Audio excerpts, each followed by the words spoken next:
Hi, my name is Tyson Madliger. Hey, I'm Jeff Glackin. And Jeff, we recently talked to a dealership that is working with a vendor that we actually well respect.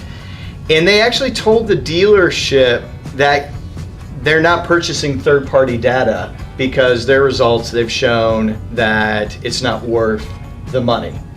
And I just scratched my head and started calling around to people in our company and looking at results to see, could this possibly be true? And the answer was no, that's not true. Well, yeah, it's that was quite a scare when Facebook made that announcement about stripping out third-party data, because we know how important it is. We test it in analytics, and without the third-party data, Facebook data is basically worthless for a car dealer. Like, you'd only be able to target people that are interested in, say, Ford. Like, okay, well, my grandpa had a Ford truck, and I liked the Ford page because my grandpa was so proud of his truck, but doesn't mean I'm going to buy a Ford. It just means I like Ford. Right, and it doesn't mean that you're in the market for a Ford truck. Exactly. Yeah, you might be in the market. You look more like a Fiesta guy to me. I'm sorry, I had to. That's funny. You set me up for that. But yeah, that's a good point. And so you lose the demographics, you lose the model specific. There's a lot of information that you lose now because you can't get that information in Facebook. You have to go to a third-party provider. So why would a company, a digital company like ours, decide to not partner with a third-party provider?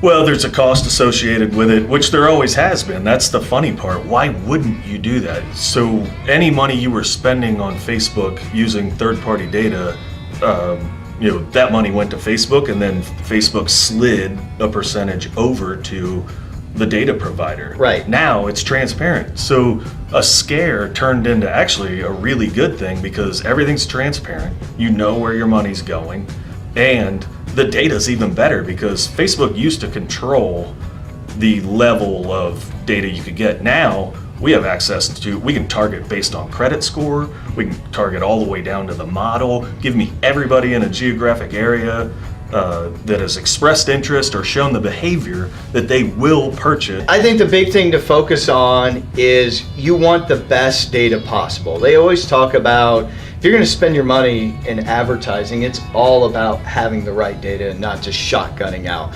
And that's always been the huge advantage of when digital took off, that it's not just the newspaper ad or even the television ad that goes for the whole area. You can target people in your market. So taking away that third-party provider for social, it to me is just like sending out mailers.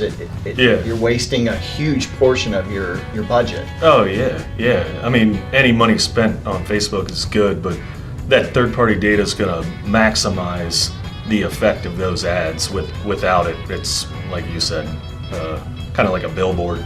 Right.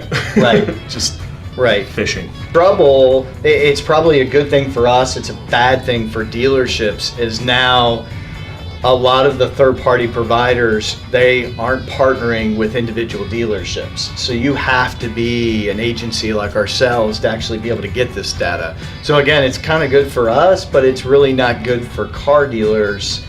And what I would suggest with dealerships is, if you are working with a third-party company, ask them the question, where are you getting your data from? If they say Facebook, ask more questions. Where are you getting that do you have a third-party provider that you're getting details down to the model of the vehicle and demographic information? Because if you're not, I can guarantee you the fee that those third-party providers charge is minuscule compared to what you're going to be spending on clicks for people in advertising, people that have no interest in the ads that you're putting out there.